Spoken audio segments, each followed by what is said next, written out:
சரி தெரிஞ்சதான் நாங்க போடுவோமே குறைச்சிட்டு பார்ப்போம். இந்த அநியாயத்தை நான் எப்படி தெரியல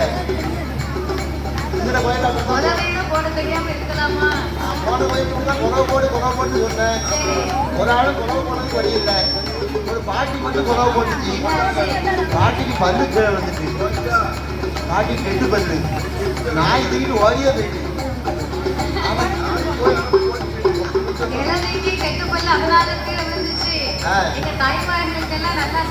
அப்ப குறவு போட சொல்லு.